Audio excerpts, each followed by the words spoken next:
is how do we use food as part of our meditation. Like Bhante mentioned earlier, meditation is not only in the sitting posture.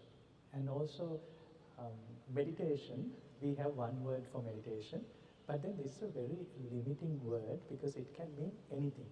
I find meditation is a very generic term like vehicles. A vehicle can be a boat, it can be an airplane, a truck, a car, a bicycle, it can be anything.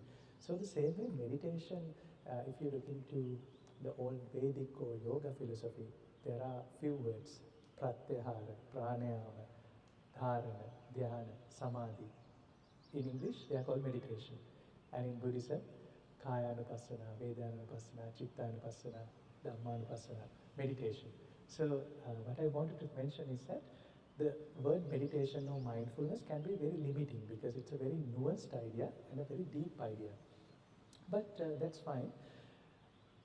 Food in Pali Canon, where Buddha's discourse is mostly there, there's an entire big basket allocated for food, which is called Ahara Vakka. But you might think that Buddha is talking about food, how to prepare food, how to make recipes. It's not that. In that Ahara Vakka, Buddha is mostly talking about food for thought, food for the consciousness. What is food there? In fact, the word Ahara in Pali not only means food, it means fuel. It means something which could propel something. So of course food that we eat is also propelling our body to go to different places. So it's almost an inevitable, unavoidable thing in any life form. Any life form needs food. Sabbe satta ahara kritika.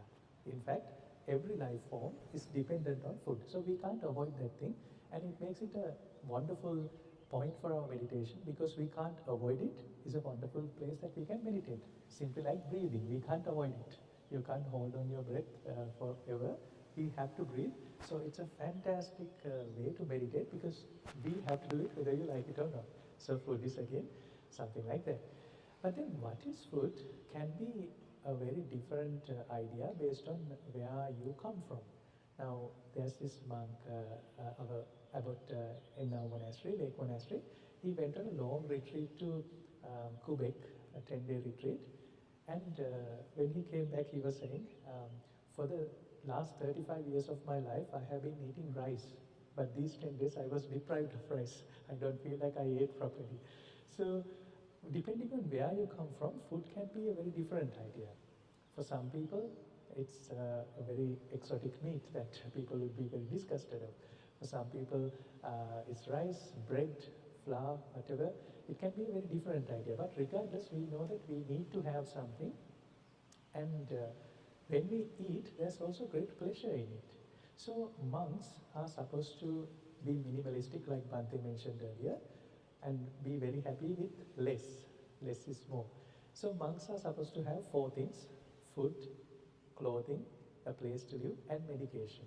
Only those 4 things are enough for your basic life sustenance. Whatever you would want is based on what you desire.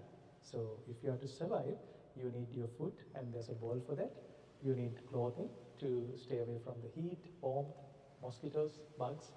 So there's a robe for that. And there's a place to stay. It could be even under a tree. It could be a very simple cave, or it could be any place. And then you need medication if you are not feeling well. So one day I was going to the Costco to buy some medicine because medicine is quite cheap at Costco compared to the other drugstores. And then one of our friends who comes for meditation, she was with her husband. The husband looked at the monk in Costco and he asked me, what is a minimalistic monk is doing at the most consumerist place in North America? So we are known in this region, we are famous for our consumerism. We indulge in things a lot, we consume a lot. In fact, more we consume, we are going to take it from a limited supply on the earth, and we are going to deplete it faster. So consumerism, the other day I saw something, consumerism and global warming, and consumerism and environmental protection. So they are sort of related, but we consume a lot as a species compared to the other animals, a monkey or a dog. We consume more than what we need. But then why are we consuming so much? Because that gives us pleasure. eating more it makes us happy. Smelling a nice aroma, tasting something, looking at beautiful things, listening to sounds beautiful, it makes us happy. But why do we want to be happy? There's another beautiful sutta in Pali Canon called Nibbedika Sutta. We want to be happy to get out of sadness. Is that right? We want to be continuously entertained, indulge and become happy because we are going through a sadness. And to get out of that, we want to indulge in something. So that's why there's stress eating. When you're going through something, you eat a lot, which gives you great comfort. And there's retail therapy. When you have depression, go to one of the stores and do your therapy, retail therapy, and you feel better. I heard that after COVID, people were revenge traveling. They were very upset during COVID, so they started traveling as they were trying to take revenge on something. So we need to indulge in more things, especially in food and things, because we want to be happy. But if you mindfully indulge, you would understand that you don't need to consume as much. So that is what we are going to do today during our eating meditation or food-based meditation.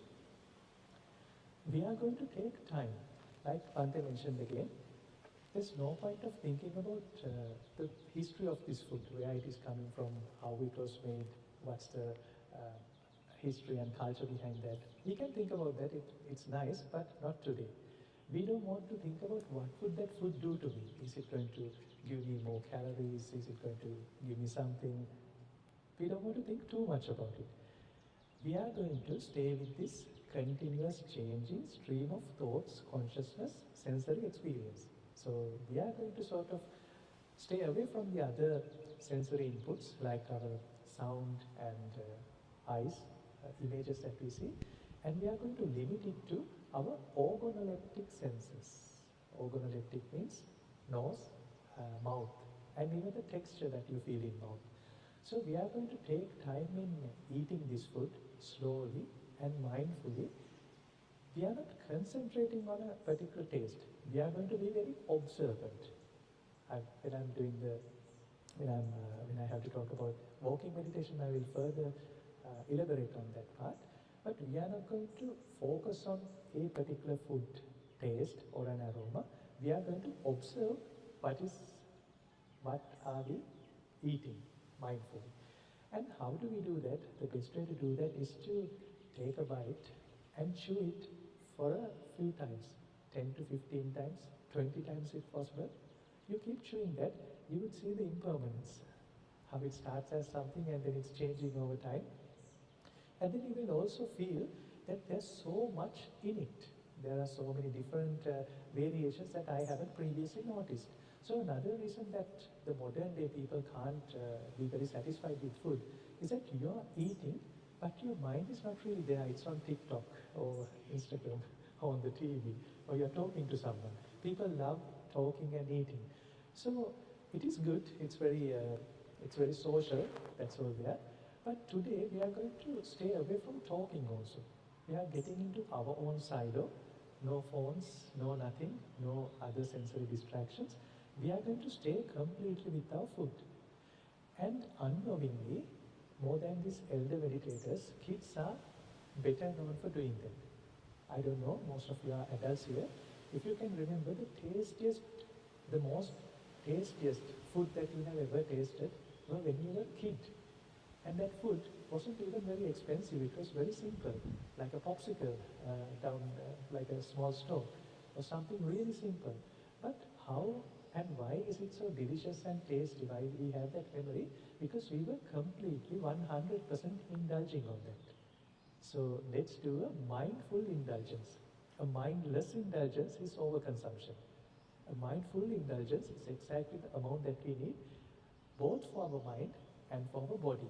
Your mind will be very happy and our body will be taking the perfect calorie intake. So that's what we are going to do with food meditation. And also the tradition of Buddhist monks. Is Bhante going to explain that? So Bhante will explain the tradition of Buddhist monks, how we do the Pindapata. But in terms of the food meditation part, what we are going to do is we are going to serve the food, whatever the food you get, right? I'm sure that you bought food, but some people might offer food that we are sharing like a potluck. So whatever the food you get, we are going to slowly eat it. Look at it, taste it, smell it, and chew it for 10, 15 times and see what it feels like. And for that few minutes, we are going to stay completely free of everything which has happened and everything which might happen. We are taking a small break. And even if you take a small break right now, the world is not going to change. If you fall asleep on this beautiful day here, the world will still run the same way. And you don't have to think of all your to-do list. Okay, I'm eating food. I have to go and cut grass today. I need to file taxes today. You don't have to attend to your to-do list. Stay away from that to-do list. You also don't have to think about what has happened yesterday, day before. It's in the past. So the classical definition is if you are too fixated on what has happened, that's called depression. If you are too fixated on what might happen, it's anxiety. So let's eat and spend a moment free of depression, free of anxiety, but in complete awareness of what we are consuming, what we are eating right now. So that's the food meditation. And Bhante will explain the tradition of monks, how the monks do the Pindapata or the alms round. Thank you, Bhante Ananda. I don't have to give a long talk about this Pindapata ritual. You already know about it. We have done it in past.